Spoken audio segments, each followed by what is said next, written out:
नमस्कार साथियों, आप सभी का स्वागत है विनोद अपडेट इंडिया पर। मैं हूं विनोद यादव। साथियों, आज की सेशन की सबसे लेटेस्ट और सबसे करंट न्यूज है वो बांग्लादेश को लेकर के है। साथियों, बांग्लादेश के अंदर हाल ही के अंदर चुनाव कंप्लीट हो चुके हैं, चुनाव के नतीजे सामने आ चुके हैं। नतीजों के अंदर बीएनपी पार्टी है वो पूर्ण बहुमत के साथ में सरकार बना रही है। साथियों, बीएनपी का सत्ता में आना इस बात के लिए कंसीडर करता है कि तारिक रहमान लगभग लगभग ये कन्फर्म है कि ये बांग्लादेश के प्रधानमंत्री बनने वाले हैं। सभी यही अनुमान लगा रहे हैं और तारिक रहमान का प्रधानमंत्री बनना साथियों भारत के लिए बहुत अच्छा है। और इसी सिलसिले के अंदर ये मतलब तारिक रहमान है उसने भारत के प्रधानमंत्री नरेंद्र मोदी जी को इनविटेशन भेजा है, मतलब न्योता भेजा है और अपने शपथ ग्रहण समारोह के अंदर शामिल होने के लिए। साथियों, भारत के साथ साथ के अंदर लगभग 13 देशों को और ये इनविटेशन भेजा जाता है कि भाई साहब आप भी आइए और हमारे शपथ ग्रहण समारोह जो है उसके अंदर आप लोग शामिल हुई है, वहां पे शिरकत कीजिए। साथियों, इसी के अंदर जो भारत को प्रधानमंत्री मोदी जी को अगर ये निमंत्रण दिया जाता है, इनविटेशन दिया जाता है, उसको मोदी जी के द्वारा रिसीव कर लिया जाता है और रिसीव करने के बाद में ये आश्वासन दिया जाता है कि हम लोग जरूर आएंगे। हमारा इसमें ऐसे एग्जैक्ट नहीं बताया जाता कि कौन आ रहा है, पर वो रिसीव करने के बाद में ये कहा जाता है कि भारत से कोई ना कोई इसके अंदर शामिल होने के लिए जाएगा। साथियों, हाल ही के अंदर बांग्लादेश के अंदर मोहम्मद यूनुस बैठे हुए हैं अंतरिम सरकार के। वहां पे जो अभी चुनाव हुए हैं उससे पहले अंतरिम सरकार थी, मतलब एक तरीके से वहां पे मोहम्मद यूनुस को बैठा रखा था और ये अमेरिका की सह पे, अमेरिका के आशीर्वाद पे वहां पे बैठा हुआ था। और ये एक तरीके से नोबेल पुरस्कार प्राप्त बांग्लादेश का एक व्यक्ति है जिसको लगभग एक रेस्पेक्ट या मतलब सम्मानित माना जाता था। पर ये भाई साहब जब से उस कुर्सी पे चिपके हुए हैं, इसने दबा के घोटाले किए हैं, दबा के भ्रष्टाचार किए हैं। अब एक जांच रिपोर्ट बाहर निकल के आई है, उसके अंदर बताया जा रहा है कि इनकी संपत्ति के अंदर लगभग 6% का इंक्रीज हुआ है और इवन लगभग 1.61 करोड़ टका की मतलब इनकी वृद्धि हुई है इनकी टोटल इनकम के अंदर।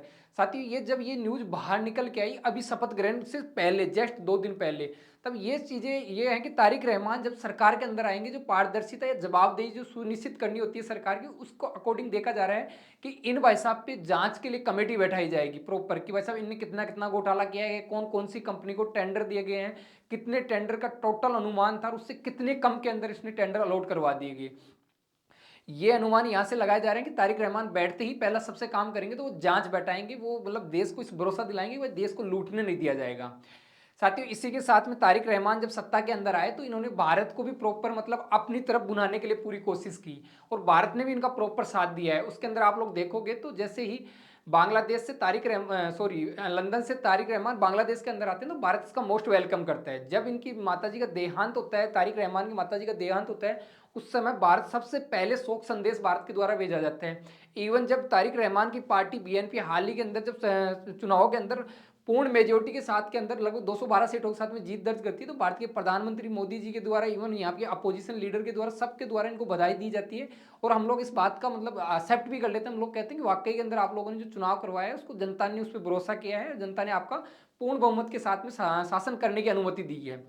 साथियों, यहाँ से मतलब भारत के लिए कई सेंसिटिव मुद्दे भी हैं कि जैसे जैसे तारिक रहमान के लिए कहा जाता है या इनकी जो बीएनपी पार्टी उनके लिए कहा जाता है कि ये हमेशा मतलब चाइना के फेवर के रहे हुए हैं। तो भारत इसको बैलेंस करते हुए भी चलेगा क्योंकि भारत इनको जानता है इनकी नस कहाँ से दबेगी, क्योंकि भारत के पास में पुराने अनुभव हैं और पुराने अनुभवों को मतलब काम में लेते हुए ये इस चीज़ का अनुमान लगाया जाएगा कि बस अब इनको कैसे कंट्रोल किया जाए, इनके साथ में कैसे मिलकर काम किया जाए। साथियों, ये जब भारत सरकार के द्वारा जब ये इनविटेशन आया तो भारत सरकार के द्वारा इस ऑथेंटिक पुष्टि की गई इसमें शामिल होने के लिए कौन कौन जा रहा है। तो भारत की तरफ से इसके अंदर जो तारिक रहमान का जो शपथ ग्रहण समारोह है उसमें शामिल होने के लिए ओम बिरला जी जा रहे हैं। उनके साथ में जो विदेश सचिव है हमारे विक्रम मिस्त्री, वो खुद शामिल होने के लिए जा रहे हैं। मतलब विक्रम मिस्त्री और ओम बिरला जी बांग्लादेश के जो प्रधानमंत्री का जो शपथ ग्रहण समारोह होगा उसके अंदर शामिल होंगे। साथ ही न्यूज यहाँ से निकल के आएगी कि भारत अभी भी नाराज है या भारत वाकई के अंदर अभी भी इग्नोर कर रहा है बांग्लादेश को, या भारत जाना क्यों नहीं चाहता। प्रधानमंत्री नरेंद्र मोदी जी खुद क्यों शामिल होने नहीं जा रहे, जब वो उधर से शांति की पहल कर रहे हैं, वो उधर से मतलब भारत को साथ लेके चलने की पहल कर रहे हैं, तो भारत इसको इग्नोर क्यों कर रहा है। तो साथियों, मैं आपको बता दूं भारत ने इग्नोर नहीं किया है। भारत की परिस्थितियां ऐसी बन गई हैं कि इस समय के अंदर प्रधानमंत्री मोदी जी वहां पे नहीं जा सकते। उसकी सबसे मेन इंपॉर्टेंट वजह तो ये निकल के आई कि हम लोगों ने एआई जो इम्पैक्ट समिट भारत के अंदर जो दिल्ली के अंदर करवा रहे हैं, भारत मंडपम में करवा रहे हैं, वहां लगभग पूरी दुनिया के लगभग 100 से ज्यादा तो सीईओ शामिल हो रहे हैं। ये बहुत बड़ा इवेंट है, मतलब भारत इसको होस्ट कर रहा है। वर्ल्ड के अंदर चौथा देश है जो एआई पे बात कर रहा है, बहुत बड़ा होस्ट कर रहा है इसको। और इसी के अंदर साथियों लगभग 18 देशों के हेड ऑफ स्टेट्स आ रहे हैं, मतलब राष्ट्र अध्यक्ष आ रहे हैं वहां के। कहीं कहीं का प्रधानमंत्री होगा, कहीं का राष्ट्रपति होगा, वो सब यहाँ पे इसके अंदर शामिल होने के लिए आ रहे हैं। लगभग 35,000 से ज्यादा मतलब बिजनेसमैन इसके अंदर आने के लिए रजिस्ट्रेशन करवा चुके हैं। और ये अपने आप के अंदर बहुत बड़ा मतलब हम लोग एक इवेंट कर रहे हैं जिसके अंदर सामने फेस टू फेस बैठ के एआई की भविष्य क्या होगा, एआई को किस तरफ ले जाना जाएगा, आने वाले समय के अंदर एआई की चुनौतियां क्या होने वाली हैं, एआई को हम लोग कैसे यूज कर सकते हैं, इन पे प्रॉपर बात होगी। साथियों इसी सिलसिले के अंदर फ्रांस के जो राष्ट्रपति हैं इमानुएल मैक्रोन, वो खुद मैक्रोन यहाँ पे आ रहे हैं। और इमानुएल मैक्रोन का भारत आना मतलब कई मल्टीपल फैक्टर्स के अंदर देखा जा रहा है। पहली चीज तो ये कि एआई समिट के अंदर आ रहे हैं। दूसरा इस बात के लिए है कि भाई साहब ये फ्रांस का जो राष्ट्रपति यहाँ पे आ रहा है उनके साथ में हमारी रफाल की जो डील है लगभग 3.5 लाख करोड़ रुपए की, भारत की आज तक की सबसे बड़ी रफाल डील है। लगभग 110 प्लस हम लोग फाइटर जेट खरीदने वाले हैं, वो भी 5 जनरेशन के, 4.5 जनरेशन वाले नहीं, 5 जनरेशन के ओनली हम लोग इनके साथ में परचेज करने वाले हैं। तो ऐसे जब डील्स हो रही तो लगभग भारत के प्रधानमंत्री ने मतलब वहाँ पे नहीं पहुंचवाए बांग्लादेश में, क्योंकि आज ही के दिन 17 तारीख को ही वहाँ पे मतलब वहाँ शपथ ग्रहण समारोह बांग्लादेश में, आज ही के दिन साथियों हम हमारे यहाँ पे जो मतलब एआई इम्पैक्ट समिट जो दिल्ली के अंदर चल रहा है वो चल रहा है, उसी के अंदर ये बड़े बड़े दिग्गज लोग आ रहे हैं। तो इसलिए प्रधानमंत्री ने वहाँ पे जाना सही नहीं समझा, इवन वहाँ पे ओम बिरला जी और विक्रम मिस्त्री जी जा रहे हैं। साथियों बांग्लादेश के द्वारा जब ये शपथ ग्रहण समारोह आयोजित किया जा रहा है, भारत को तो इसके अंदर चीफ गेस्ट के रूप में बुलाया ही है।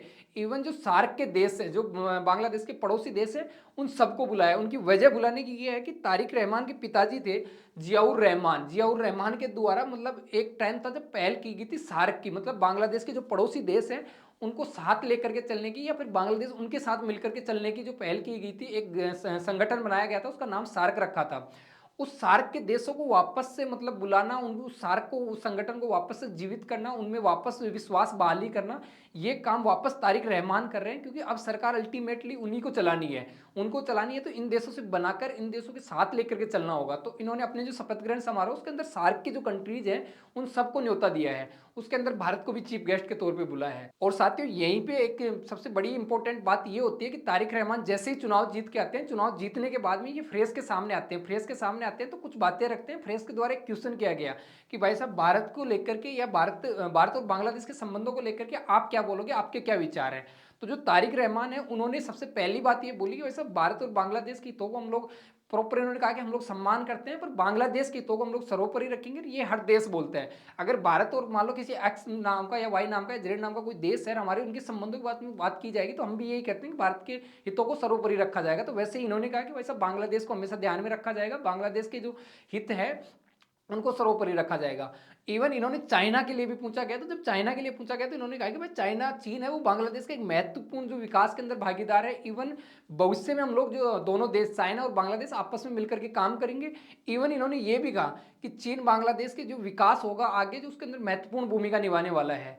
साथियों यहीं से मतलब शेख हसीना के लिए जो मीडिया के जो पत्रकार बंधु हैं उनके द्वारा क्वेश्चन किया गया कि अगर आप लोग जैसे मान लो भारत के साथ में रिश्ते अच्छे होते हैं, रिश्तों की बहाली होती है, विश्वास वापस से मतलब जीवित होता है, तो आप क्या शेख हसीना को भारत से वापस बांग्लादेश के अंदर बुलाओगे क्या आप लोग, या उसको लेके आओगे क्या। तो इस पे मतलब जो इन्होंने मतलब एकदम मतलब शानदार आंसर देते हुए मतलब दूर से ही निकल गए, मतलब ये इस पचेड़े के अंदर पढ़ना ही नहीं चाह रहे थे।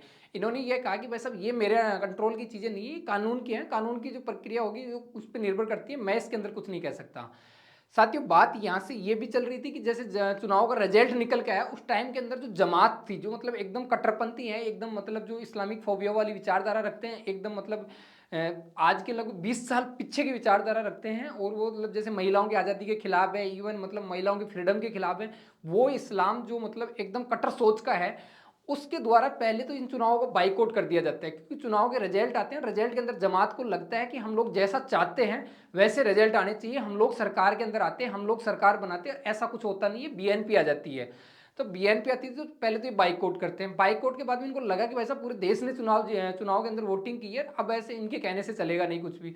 जब प्रेशर आया इनके ऊपर तो फिर इन्होंने कहा कि 32 सीटें ऐसी मतलब 32 सीटें ऐसी निकाल के लेके आए कि भाई साहब इन पर रिकाउंटिंग होनी चाहिए, क्योंकि मतलब मार्जिन ज़्यादा नहीं था, मतलब 2-3 हज़ार वोटों का मार्जिन था हारने में। तो इन्होंने कहा कि इनकी रिकाउंटिंग होनी चाहिए, फिर इस बात को भी खारिज कर दी जाए, कुछ सीटों पर रिकाउंटिंग भी करवाएगी, जैसे 4-5 सीटों पर, ज़्यादा सीटों पर नहीं करवाएगी। अब उसके बाद में जमात यहाँ से मान जाता है, साथ ही जमात मानता है तो जमात इस बात की भी खुशी मनाता है कि लगभग इनके पास में 77 सीटें आती हैं। 77 सीटें अर्थात मतलब ये मान के चलो कि जो जमात लगभग जब से बांग्लादेश आज़ाद हुआ है तब से लेकर के अब तक इन 20 साल तो ये बैन रहता है, और लगभग 20 साल ये 30 साल चुनाव लड़ते हैं, उसके अंदर कम से कम ये 18 से ऊपर कभी सीटें नहीं जीत पाया अपनी इस विचारधारा की वजह पर। अब की बार इसने भारत के खिलाफ जितने जहर बोने थे उतने बोए, भारत के खिलाफ जितने मतलब अल्पसंख्यक वहाँ पे जो हिंदू रहते हैं, माइनॉरिटीज़ के अंदर उनको जितना इन लोगों ने टारगेट किया, भारत के खिलाफ जितना मतलब प्रोपोगंडा माहौल बनाना था, सब कुछ जमात ने किया। और इन्होंने भारत के खिलाफ होकर के मतलब इतनी सीटें जीत ली कि 77 सीटों के अंदर इनका नंबर आ गया। नहीं, ये 18 पे सिमट जाते हैं। इसका इनको फायदा भी है, इन्होंने इस बात को कंसीडर भी किया, इसका मोस्ट वेलकम भी कहा कि हम लोग अब की बार आज़ाद बांग्लादेश के बाद में पहली बार ये अपोजिशन के अंदर बैठेंगे और अपोजिशन की भूमिका निभाएगी जमात वहाँ पे। साथियों, अब की बार बांग्लादेश में जो इलेक्शन हुए हैं वो उनके 13वें नेशनल इलेक्शन है। उनमें एक एक पार्टी की बात कर ली जाए तो प्रॉपर ओनली सिंगल बीएनपी की पार्टी की बात कर ली जाए तो 209 सीटें जीत के आती है। जो जमात जो कट्टरपंथी पार्टी है वो 68 सीटें जीत के जाती है। इवन साथियों, नेशनल सिटीजन पार्टी है वो 6 सीटें जीत के आती है। और इसी के साथ में साथियों और जो छोटी छोटी पार्टी है वो इनके आपस में मिलके, जैसे मतलब दो गुटों में था, हमेशा बांग्लादेश में चुनाव होता है तो एक बांग्लादेश आवामी लीग जो शेख हसीना की पार्टी थी वो लड़ती थी, एक वहां पे जो मतलब खालिदा जिया की पार्टी जो अभी तारिक रहमान लीड कर रहे हैं वो बीएनपी बांग्लादेश नेशनलिस्ट पार्टी लड़ती है। इनके बीच में टक्कर होता है। अब की बार जो बांग्लादेश आवामी लीग है जो शेख हसीना की पार्टी उसको बैन कर रखा था, वो चुनाव में नहीं थी। उसकी जगह पे चुनाव में कौन था साथी, तो अब की बार उसकी जगह पे जमात भूमिका निभा रही थी। मतलब अब की बार मुख्य दो पार्टियां थी तो वो बीएनपी थी और जमात थी। मतलब जमात तो भारत के खिलाफ है एकदम। मतलब जमात बांग्लादेश को आज भी आजाद बांग्लादेश नहीं कहकर के वो कहती पाकिस्तान के साथ में रहे तो और भी अच्छा है। बांग्लादेश जो बीएनपी है वो इतनी कट्टर नहीं है, बीएनपी भारत के हित में भी नहीं है तो भारत के खिलाफ भी इतनी नहीं है। मतलब मध्यम मार्ग पे बीएनपी चलती है। ऐसे कह सकते हो कि अगर तीन बुरे लोगों में से अगर किसी को कम बुरा है तो वो बीएनपी है, सबसे ज्यादा बुरा है तो वो जमात है। साथियों, इसी के अंदर अगर इनके गठबंधन की बात कर ली जाए, टोटल सीटें कितनी आई थी तो गठबंधन के अंदर जैसे जमात जैसे बीएनपी है उसके साथ में जो सहायक जो अलाइज है उनकी अगर बात कर ली तो 212 सीटें आती है, उसमें 209 तो अकेली बीएनपी की आती है। अगर जमात की बात कर लीजिए, जमात और उसके साथ की जो अलाइज है वो आपस में अगर चुनाव लड़ते हैं साथियों तो उसमें लगभग 77 सीटें जीत के आते हैं। उसमें लगभग 68 सीटें तो ओनली जो जमात है वो जीत के आती है। 6 सीटें एनसीपी जीत के आती है, नेशनल जो कॉन्फ्रेंस पार्टी है। इन लोगों की जो नेशनल सिटीजन पार्टी, सॉरी मैं माफी चाहता हूँ, नेशनल सिटीजन पार्टी जो एनसीपी है वो जीतती है। अब साथियों इसके अंदर भी एक खेला होता है, यहाँ से खेला इस बात का होता है कि जैसे मान लो इस मैप में आप विचार से देखना, मतलब भारत के लिए कितना सेंसिटिव है। इसमें साथियों आप लोग जो ग्रीन कलर के अंदर देखोगे तो ग्रीन कलर के अंदर जो सीटें जीत के आई है वो जमात जीत के आई है, और जो ऑरेंज कलर में दिख रही है वो आपको यहाँ से बीएनपी जीत के आई है। जो ये आपको यहाँ से जो ग्रीन दिख रही है ये यहाँ से भारत की बॉर्डर के पास में है। उधर की तरफ वेस्ट बंगाल है, मतलब भारत का राज्य है वेस्ट बंगाल, और इधर की तरफ बांग्लादेश है। तो वेस्ट बंगाल की बॉर्डर के पास पास के अंदर ये आपको जो जो दिख रही है वो सारी ग्रीन सिटी मतलब जमात जीत के आती है। अब ये जमात का यहाँ पे भारत की बॉर्डर के पास में मतलब जो वेस्ट बंगाल है उसकी सीमा के पास में जमात का जीतना भारत के लिए सबसे ज्यादा सेंसिटिव है, भारत के लिए सबसे ज्यादा चिंता का विषय है। क्योंकि यहाँ से ये जो मतलब यहाँ से जो मदरसे होते हैं इनके अंदर सारी जो जितनी भी एक्टिविटीज होती है जमात के द्वारा वो भारत के खिलाफ ही होती है। मतलब एक तरीके से ये मतलब यहाँ पे जितने भी मतलब अड्डे बना रखे हैं, मतलब जो मदरसे के आड़ के अंदर अड्डे बना रखे हैं वो भारत के अंदर पूरा मतलब अस्थिर करने के लिए या भारत के अंदर मतलब दंगे करवाने के लिए ये सारी एक्टिविटीज यहीं से होती हैं। और ये बॉर्डर के पास पास में जमात का जीतना है, बॉर्डर के पास पास में ऐसे लोगों का जीतना जो भारत के खिलाफ जहर घोलते हैं, ये कहीं ना कहीं भारत के लिए चुनौती है। साथियों आप लोगों से यहाँ से देख सकते हो ये जो ग्रीन ग्रीन एरिया है वो ये भारत का जो मतलब पश्चिम बंगाल है वो राज्य है, और जो रेड रेड है ये मतलब बॉर्डर के पास के अंदर भारत और जो बांग्लादेश की बॉर्डर है उसके पास पास के अंदर जमात है जो खुद मतलब 68 सीटों पे जीत के आई है वो यहाँ से है। और ये मतलब अगले साल बांग्लादेश इसके अंदर वेस्ट बंगाल के अंदर चुनाव होने वाले हैं और वहां से लग रहा है कि ये सबसे ज्यादा जमात है वो इंटरफेयर करेगी, क्योंकि ये अपोजिशन के लीडर में भी रहेगी, लगभग इनके पास में सरकार का भी थोड़ा बहुत सपोर्ट रहेगा, और इसके इवन ये भारत के अंदर बहुत बड़ा इंटरफेयर कर सकती है। अब साथियों एक चीज और यहाँ से सबसे ज्यादा इंपॉर्टेंट बात निकल के आई, बात ये होती है कि जब कोई भी सरकार जीतती है तो जो हारते हैं या जो सेकंड नंबर पे रहते हैं या जो अपोजिशन की भूमिका निभाते हैं वो हमेशा जीतने वाले को बधाई देने के लिए जाते हैं। वो कहते हैं कि यार वैसा अब आप सरकार के अंदर हो, हमारा भी थोड़ा ख्याल रखना। पर बांग्लादेश के अंदर उल्टा होता है। बांग्लादेश में ऐसे होता है कि जो आप लोग यहाँ से देखोगे जो तारिक रहमान है, जो तारिक रहमान खुद जो हार गए इनके सामने, जो जमात के लोग हारे हुए हैं उनको बधाई देने के लिए जाते हैं। और ये इनके साथ में जो शफीकुर रहमान है, ये शफीकुर रहमान वही है जो मतलब वहाँ पे जो छात्र राजनीति कर रहे थे, जो बांग्लादेश के अंदर जो जैनजीज प्रोटेस्ट है उनको साथ में लेकर के ये बांग्लादेश में शेख हसीना का तख्ता पलट कर देता है। शेख हसीना को मतलब बांग्लादेश छोड़ के निकलना पड़ता है। तो इन भाई साहब को ये समझाने के लिए तारिक रहमान ये कहने के लिए कि भाई साहब आप लोग कम से कम इन चुनाव को एक्सेप्ट कर लीजिए और कम से कम हमें सरकार चलाने दीजिए। आप ऐसी एक्टिविटीज मत करना जो आप लोगों ने मतलब शेख हसीना के साथ में की प्रॉपर 5 साल सरकार चलाने के लिए। और इन्होंने भी इनको विश्वास दिलाया है कि भाई साहब आप अगर हमें साथ लेकर के चलोगे तो प्रॉपर आप लोगों को हम लोग सरकार चलाने देंगे, सरकार में हम लोग सहयोग करेंगे, प्रॉपर इस बात का आश्वासन दिया जाता है। साथियों इसी के साथ में ये होता है कि तारिक रहमान ने इस भाई साहब को तो मना लिया कैसे भी करके। अब बात आती है इस भाई साहब की, इसकी ये चच्चा की कहानी ये है कि इस चच्चा ने लगभग ये 18 महीने से वहां पे चिपके हुए हैं कुर्सी पे। ये अपने आप को मतलब बांग्लादेश का राष्ट्रपिता या बांग्लादेश का राष्ट्रपति घोषित करवाने में लगा हुआ है। ये चाहता है कि मैं पूरी दुनिया के अंदर मैं सबसे अच्छा इंसान हूं, बाकी जो मतलब आज से पहले चाहे शेख हसीना के पिताजी रहो, जब बंगबंधु रहे हो, चाहे कोई भी रहे हो, मतलब वो सब उनकी मूर्तियां तुड़वाई सरेआम, मतलब भारत के खिलाफ जहर गोला। इवन मतलब इन्होंने पूरे बांग्लादेश को पाकिस्तान के पास में ले जाके रख दिया या पाकिस्तान की गोद में रख दिया, चाइना की गोद में रख देता है। ये आदमी इस टाइम के अंदर राष्ट्रपति बनने के ख्वाब देख रहे हैं। और अगर ये राष्ट्रपति नहीं बनता है तो इसने इतना भ्रष्टाचार किया कि इसने कमाना था वो कमा लिया, और ये अब लोग यहाँ से निकल के ये अब पेरिस शिफ्ट होने में है। और ये मतलब इसके साथ के जो लोग थे 18 महीने से सरकार में मंत्री बने हुए थे, जमात के लोग, एनसीपी के लोग, इवन इनके एडवाइजर, उन्होंने इतना लूटा है बांग्लादेश को। वो जैसे ही उनको लगा कि बीएनपी सत्ता में आ रही है वो लोग देश छोड़ के निकल रहे हैं। उनको कहीं ना कहीं इस बात का अंदेशा था कि ये लोग आएंगे तो हमारी जांच होगी। साथियों इसी के अंदर हेडलाइंस निकल के आती हैं कि भाई साहब जो बीएनपी पार्टी है वो जैसे सरकार में आएगी फर्स्ट वैरायटी पे इस बात पे विचार कर रही है कि भाई साहब जो मोहम्मद यूनुस है, मोहम्मद यूनुस के जो एडवाइजर है, मोहम्मद यूनुस के जो मिनिस्टर थे अंतरिम सरकार के अंदर, उनकी सबकी जांच करवाई जाएगी। और प्रॉपर यहाँ से आप लोग देखोगे तो मोहम्मद यूनिस की लगभग 1.61 करोड़ रुपए की तो मतलब इसकी इनकम में वृद्धि हुई है एकदम से। क्योंकि ये तो इस पद पे बैठा होता है, इसको संपत्ति मिल रही थी, मतलब इसको प्रॉपर सैलरी मिल रही है, इसको भ्रष्टाचार की कहाँ जरूरत पड़ रही थी। इतना बड़ा पद कि मतलब ये प्रॉपर वहां पे अंतरिम सरकार के मुखिया थे। साथ ही इनके जो एडवाइजर हैं उनकी संपत्ति में तो बहुत मतलब काफी बढ़ोतरी देखी गई है, और वो लगभग देश छोड़ छोड़ के निकल भी रहे हैं। और अब बात यहां से ये निकल के आ रही है कि वैसे बांग्लादेश के अंदर जैसे सरकार का गठन होगा, मोहम्मद यूनिस की मतलब जांच चलेगी, और जांच निकलेगी तो ये इनकी दिक्कत हो जाएगी। जो अपने आप को राष्ट्रपिता घोषित करवाने में या राष्ट्रपति बनवाने में लग रहा था, इनके मुश्किलें होगी। और इनको अगर ये एहसास हो गया कि ये राष्ट्रपति नहीं बनने वाले, तो सबसे पहले ये यहाँ से देश छोड़ेंगे और ये यहाँ से निकल के सीधा पेरिस जाएंगे। साथियों आपको मैं बता दूं कि मोहम्मद यूनुस पे ये पहली बार नहीं है भ्रष्टाचार के आरोप। ये लोग ये जब इनको नोबेल पुरस्कार मिला था, जब इसके बाद के अंदर जो ग्रामीण बैंकों के लिए पैसा अलॉट होता था उसके अंदर भी इन्होंने बहुत घपले किए थे। पर जैसे ही ये पेरिस से यहाँ पे आके बैठता है और बैठता है, ये अंतरिम मुख्य सरकार का मुखिया होता है, तो सबसे पहले अपने केस माफ करता है, अपने केस हटा देता है वहाँ पे। इवन साथियों इसका जो मतलब मोहम्मद यूनुस की जो गवर्नमेंट थी उसके अंदर जो आईटी जो मतलब मिनिस्ट्री होती है, उसके अंदर एडवाइजर थे जो मतलब फैज अहमद तैयब।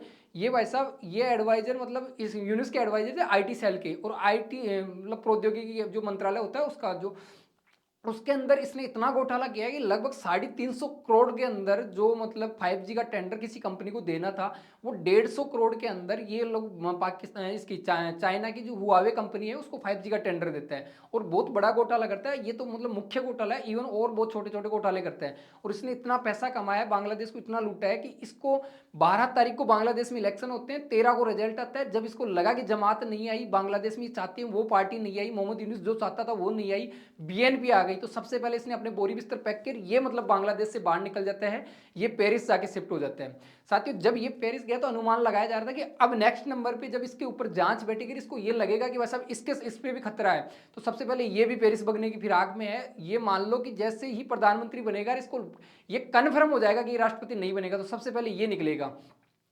साथियों इसने अपने कार्यकाल के अंदर बहुत कुछ ऐसी हरकतें की हैं, मतलब चाहे वो पाकिस्तान के इवन देख लो या चाइना के सेंस में देख लो, किसी भी सेंस में देख लो, इसने ऐसी भारत के खिलाफ ऐसी सेंसिटिव जगह जो सिक्योरिटी के पर्पज से बहुत इंपॉर्टेंट थी, वो सारी जगह इसने चाइना को सौंप के आ गया ये आदमी। इवन इतने तो हद कर दी थी कि जो मतलब हमारा जो चिकन नेक गलेरिया उधर से ये बोलता है कि भाई साहब चाइना को हम लोग रास्ता दे देंगे। तो इसका इलाज करने के लिए भारत सरकार ने हाल ही के अंदर मतलब असम के अंदर डिब्रूगढ़ जिला है उसके अंदर हम लोगों ने एक हाईवे बनाया, उस हाईवे के अंदर हम लोगों ने कुछ पट्टी बनाई है, हर 10 किलोमीटर पे कुछ ऐसी पट्टियां बनाई हैं जो कल को हम लोग आपात लैंडिंग के लिए चाहिए, या कभी चाइना से हमारी लड़ाई होती है तो हमारे जैसे एयर बेस हैं उनको निशाना बनाया जाएगा। साथ ही जब उनको निशाना बनाया जाएगा तो उस टाइम के हम लोग जो एयर बेस हैं उन पर निर्भर नहीं रहे, कम से कम हमारे पास में मल्टीपल ऑप्शन होने चाहिए कि हम लोग एयर बेस की हम लोग सोचे नहीं, हम लोग हाईवे पे लैंडिंग करवा ले, हाईवे से हमारे फाइटर जेट उड़ जाएं, हाईवे पे आके वापस लैंड कर लें। इसके लिए प्रॉपर इन्होंने मतलब जो हाईवे बनाया है डिब्रूगढ़ के अंदर, उसमें प्रॉपर आप लोग देखोगे तो उसके अंदर मतलब हम लोगों ने पट्टी ईजाद की है, जो पट्टी मतलब हवाई पट्टी होती है वैसी पट्टी, उन पे हम लोग प्रॉपर फाइटर जेट प्रॉपर उनके ऊपर हम लोग जो विमान वाहक पोत हैं वो उतार सकते हैं। इवन देश के प्रधानमंत्री मोदी जी का जो विमान है वो भी यहीं इस पट्टी पे उतरता है, और इस पट्टी से हम लोग मैसेज देते हैं हमारे पड़ोसी देशों को कि भाई साहब हम लोग जो आप हमारे जो देश के जैसे बांग्लादेश है, हमारे देश के अंदर बांग्लादेश है, वो अपने देश के अंदर जो हमारे खिलाफ जो सेंसिटिव जगह है वो चाइना को ऑफर कर रहा है, तो उसको ध्यान में रखते हुए हम लोग भी सिक्योरिटी को लेकर के बहुत ज़्यादा मतलब आगे की सोच रहे हैं। इवन साथियों ये जो रोड पट्टी है उसके ऊपर हम लोगों ने प्रॉपर फाइटर जेट हैं, हेलीकॉप्टर हैं, सब लोग हम लोग हर चीज़ को हम लोग उतार उतार के टेस्टिंग कर रहे हैं। साथियों इन्हीं सब चीज़ों को ध्यान में रखते हुए हम लोग इसका इस जैसी जैसी नई नई हाईवे बन रही है उनके अंदर ये पट्टियां बना रहे हैं। आपको मैं ये भी बता दूं साथियों, यहाँ पे ये जैसे मान लो कुछ लोकेशन है जो भारत के मतलब सेंसिटिव है भारत की दृष्टि से, तो ये अगर चाइना को अगर ऑफर की जाती है तो भारत यहाँ पे जो हाईवे बन रहे हैं अब उन पे ध्यान दे रहा है। और यहाँ से आप लोग देखोगे जो जैसे मोरान जो इमरजेंसी लैंडिंग जो फैसिलिटी हम लोगों ने बनाई है हाईवे के बीच के अंदर पट्टी दी है, वहां से लगभग अरुणाचल प्रदेश या चाइना की बॉर्डर है वो 240 किलोमीटर की है। और ये 240 किलोमीटर एक फाइटर जेट के लिए लगभग 5 मिनट का समय है या 10 मिनट का समय, इससे ज्यादा समय नहीं है। तो हम लोग यहाँ से चाइना को काउंटर कर सकते हैं। अगर चाइना भविष्य के अंदर हमारी चिकन नेक जो गलियारा है या जो कॉरिडोर है अगर इस पे दाव लगाता है, यहाँ इसके आसपास में कोई एयरबेस बनाता है, कुछ एक्टिविटीज करता है सेना की, तो हम लोग यहाँ से चाइना को काउंटर करने के लिए, इवन यहाँ से बांग्लादेश को काउंटर करने के लिए हम लोग एयरबेस तो बना ही रखे हैं, हम लोग हाईवे में काम कर रहे हैं। हाईवे का मालूम, हाईवे की खूबियां ये होती है कि सामने जो दुश्मन होता है वो युद्ध के समय के अंदर एयरबेस को टारगेट कर देता है, पर हाईवे में जो पट्टियां बनी हुई है उसका अमूमन उनको मालूम नहीं चलता है। तो इस चीज को ध्यान में रखते हुए हम लोग बना रहे हैं। साथियों आप चैनल पे नए हो तो आप लोगों से रिक्वेस्ट है, 2 सेकंड का समय लगेगा, प्लीज आप लोग सब्सक्राइब करके जाया करो और इस टॉपिक के प्रति आपका जो भी ओपिनियन हो कमेंट बॉक्स के अंदर कमेंट करके जाया करो। और साथ ही इतने पेशेंस और धैर्य के साथ आप लोगों ने मुझे सुना उसके लिए थैंक यू, धन्यवाद।